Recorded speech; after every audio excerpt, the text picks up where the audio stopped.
Hi everyone, my name is Riley Summer, and this is my presentation on conflict theory. I don't have a partner for this assignment, so everything that you see in this presentation is from me, so hopefully it will answer your questions and be a good review for the test coming up. So what is conflict theory? Conflict theory discusses conflict or the opposing forces within society. So basically, it's a theory that is what it sounds like. When we think of conflict, we think of fighting, which is two sides going against each other or opposing forces. So this is a good thing to think about when you hear conflict theory.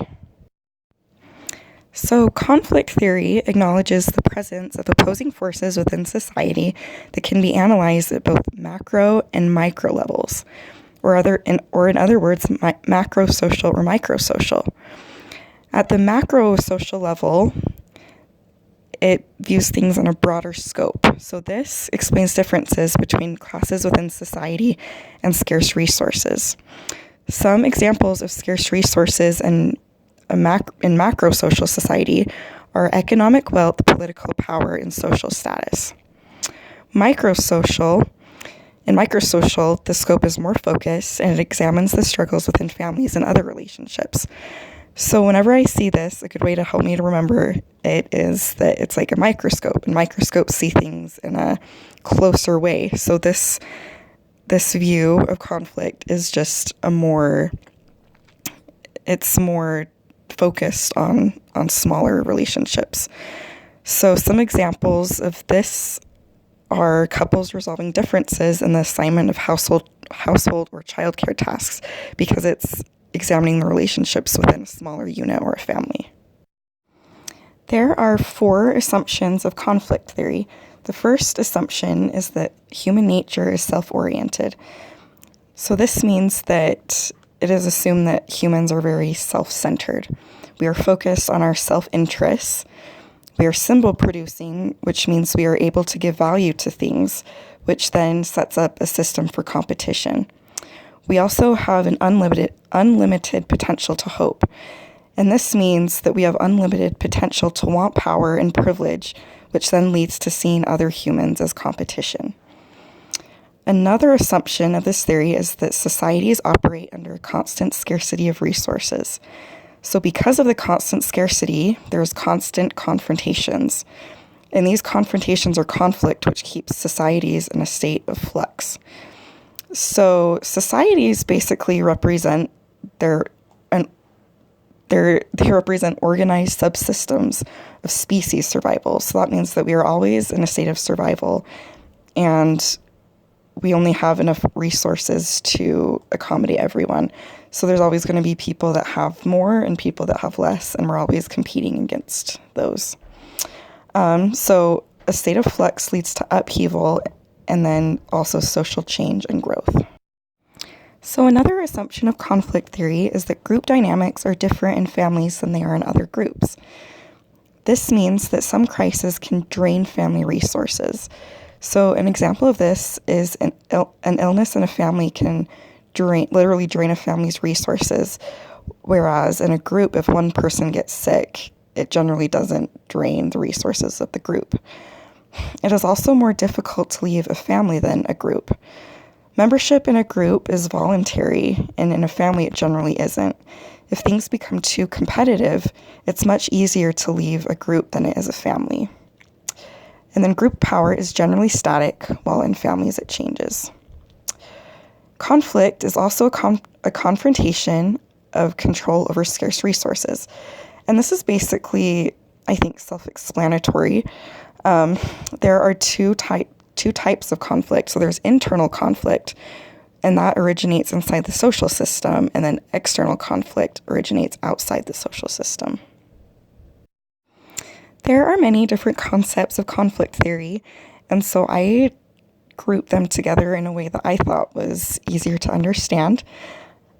So conflict is the direct confrontation between individuals and groups over scarce resources. So then you have conflict management and conflict resolution.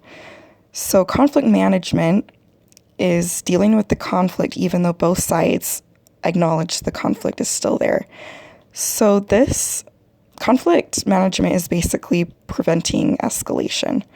Conflict resolution is the end state of conflict, or it can also mean the process of a conflict's ending.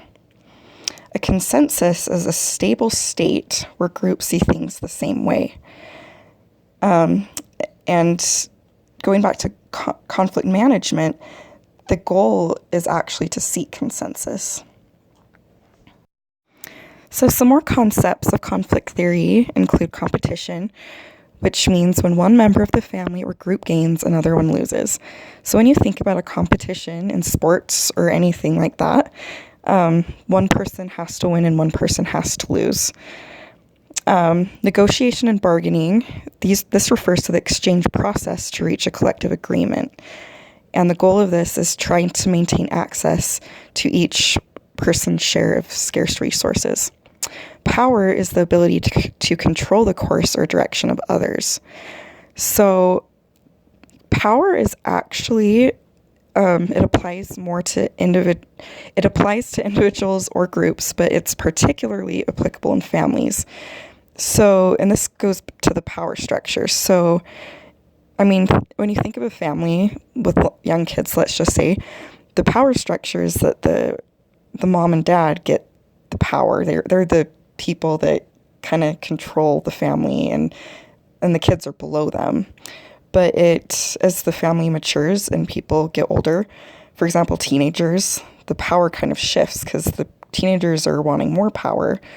And then fast forward, like when parents age and the kids are grown, the kids actually have more power because their parents are old and can't take care of themselves as much. So the kids actually have more of a say. So in families, power actually fluctuates quite a bit. So these last four concepts of conflict theory come in pairs. And if you look at them closely, one term is generally negative while the other one is positive, even though the terms are similar in meaning.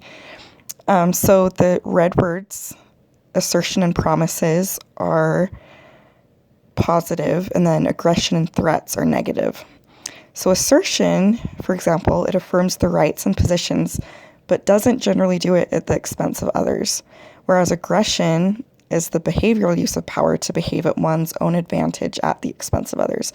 So assertion is basically you're not hurting others in the process, but with aggression you are, even though you're going for the same result.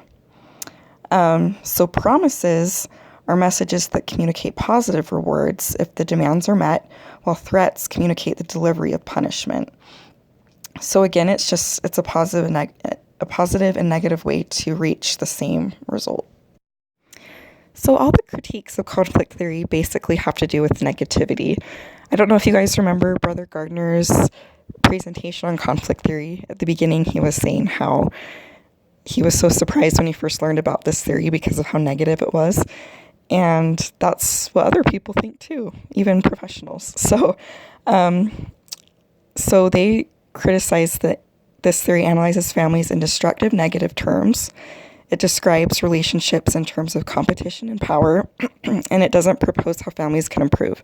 So basically what they're saying is that the goal is to elevate families and to get them out of negativity, but this theory just kind of dwells on that. But conflict theory is actually very helpful because it does help us see that, and so we can see why families act the way they do. So the movie clip that I want to use for conflict theory comes from Newsies, which is a film done by Disney in 1992 that is based on the actual Newsboys strike of 1899 in New York. It talks about Jack Kelly, who in the movie is the leader of the Newsboys, that form a strike against Joseph Pulitzer and William Randolph Hearst, who owned the New York World and the New York Journal, which were two huge newspapers at the time. Pulitzer and Hearst increased the price of 100 newspapers from 50 cents to 60 cents for the Newsies, and that hurt them. That hurt the Newsies a lot because they had to sell more papers to get the same profit as they did before. So on this slide, I kind of, instead of explaining everything, I just kind of put down some terms from conflict theory, and and gave some examples. So hopefully that helps. Thank you so much for watching this presentation. I hope that it helped. Thanks, guys. That's why we're here, to find out how to make more money. I have several proposals. First, to increase the paper's price. Oh, that Hearst undersells me and I'm in the poorhouse. Brilliant, Jonathan. Brilliant. Not the customer price. The price to the distribution apparatus. Charge the newsies more for their papers. Bad idea, Chief. Very well. My next proposal, salary cuts. Particularly those at the top. Very bad idea, Chief. Wait. Now, what do the newsies pay now? 50 cents per 100 papers? If you raise it to, 60 cents? A mere tenth of a cent per paper. Well, that multiplied by 40,000 papers a day, 7 days a week. It definitely adds up, sir. If you do this, every newsie we've got will head straight for Hearst.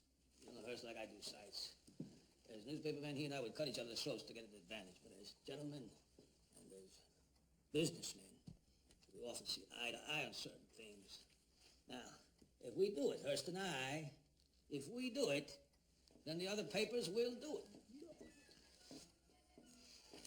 Be awfully rough on those children. Nonsense. It'll be good for them. Incentive, make them work harder, sell more papers. They'll look on it as a challenge. They jacked up the price. Did you hear that, Jack? 10 cents a 100. Look, it's bad enough that we gotta eat what we don't sell.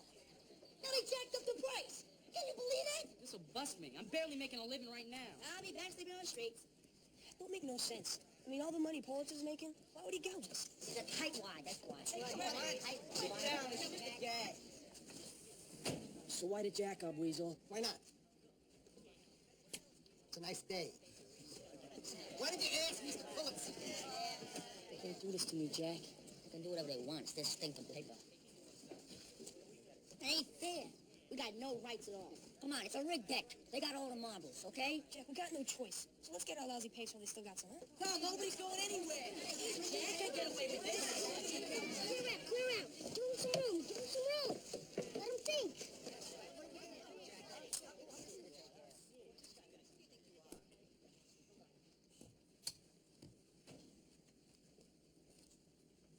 Jack, you done thinking yet? Hey! World employees only on this side of the gate.